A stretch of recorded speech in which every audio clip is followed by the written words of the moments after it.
सवाल ये है कि इतने बड़े सारे लोग जो हम जिनकी फोटोग्राफ हमारे चारों तरफ लगी है, इनमें कॉमन क्या है? तो मैं आपको एक कहानी सुनाता हूं मुगल पीरियड की। अकबर के दरबार में पंडित महेश दास, जो बाद में बीरबल के नाम से बड़े फेमस हुए। अब इस कहानी में, ये कहानी जो मैं आपसे कहने जा रहा हूं, ये भारत की एक संस्कृति है। हमने फिलॉसफी को कभी फिलॉसफी की तरह नहीं लिखा, ये हमारी बहुत बड़ी खासियत है भारत की।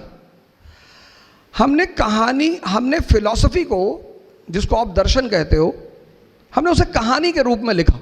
क्यों? क्योंकि कहानी सबसे सरल माध्यम है किसी भी मैसेज को समझने का। आज जाना है, अब बीच में राजस्थान और राजपूत तलवार लेके खड़े हैं कि पहले हमसे लड़ो। तो अकबर ने बीरबल से कहा कि यार क्या चाहिए इनको, ये क्यों परेशान करते भाई? बोले सरकार इनको कुछ नहीं चाहिए, इनको दो चीज चाहिए। एक इज्जत चाहिए, इज्जत सम्मान। हाँ बोले दे दो, बोरे में भर के दे दो, बोरा ले आओ और खूब सम्मान भर के दे दो।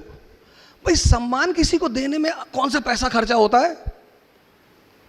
और दुनिया में लोग वो काम करते भी डरते जिसमें पैसा नहीं खर्चा होता। सम्मान क्या दे दो, सम्मान। बोला दूसरा क्या चाहिए? बोले दूसरा साहब ये लड़ना चाहते हैं। अरे बोले बहुत अच्छा यार, इनको अपॉइंट करो, गवर्नर बनाओ काबुल का। तो मान सिंह कहां के गवर्नर? काबुल के। अब एक खतरनाक अफगानी और दूसरा खतरनाक राजपूत, दोनों लड़ रहे हैं। अकबर दरबार में बैठा हुआ है, अनारकली डांस कर रही, बहारें आज पैगाम मोहब्बत लेके आई। इसको बोलते समझ।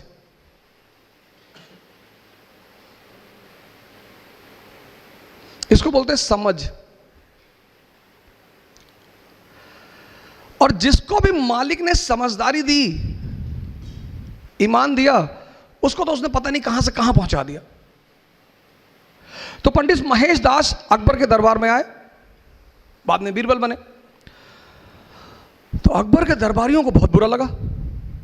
कह रहे हम लोग शाही खानदान के लोग, ये आम आदमी इसको कहां से उठा लाए? ये नहीं बैठेगा दरबार में। आज तो कंपटीशन है ना, आज तो डेमोक्रेसी है, कंपटीशन है। आप कहीं से भी हो, डेमोक्रेसी कहती है टैलेंट है आगे आओ। आपने कहा साहब हम महाराष्ट्र से, हम बिहार से। अरे उसने कहा ये सब मत बोलो, टैलेंट है, सैफिन हसन हो, हाँ आगे आओ। नहीं है पीछे हो जाओ। ये मत बताओ हम राजपूत हैं, हम पठान हैं, हम ये ना। टैलेंट है, साबित करो और आगे आओ। तो जब महेश दास को अकबर ने कहा कि हम अपने दरबार में लेंगे, दरबारियों ने बड़ा विरोध किया। यार बिल्कुल नहीं। अकबर को पता था कि आदमी बड़ा काबिल है ये। तो अकबर ने कहा कोई रास्ता तो निकालो यार, कोई कंडीशन तो रखो। तो एक बड़े आलिम बैठे हुए थे, मुल्ला दो प्याजा, बड़े पढ़े लिखे आलिम टाइप के आदमी। उन्होंने कहा शहंशाह एक ही शर्त है, हम अकबर को एक ही शर्त पे अंदर आने, इसको महेश को एक ही शर्त पे अंदर आने देंगे। अकबर ने कहा क्या? बोले अगर ये मेरे सवाल का जवाब दे दे, हम इसे बुला ले अंदर। अकबर ने देखा महेश दास की तरफ, बोले शर्त मंजूर है? बोले हाँ साहब मंजूर है। तो अकबर ने कहा कि मौलाना साहब पूछिए। तो मौलाना साहब ने महेश दास से कहा कि बताओ मेरे मन में क्या चल रहा है। अब मैं कैसे बताऊं तुम्हारे मन में क्या चल रहा है? पर बीरबल ने कहा कि सरकार मुझे पता है आपके मन में क्या चल रहा है। आप चाहते हैं कि शहंशाह अमर हो जाएं, आप चाहते हैं कि शहंशाह की जो हुकूमत है वो पूरी दुनिया पे फैल जाए, आप चाहते हैं कि दुनिया की जितनी खूबसूरत औरतें शहंशाह की सबसे शादी हो जाए। मौलाना साहब तो हंसने लगे। अकबर ने पलट के देखा, कहा मौलाना साहब? बोले सरकार बस यही बातें सोच रहा था सरकार।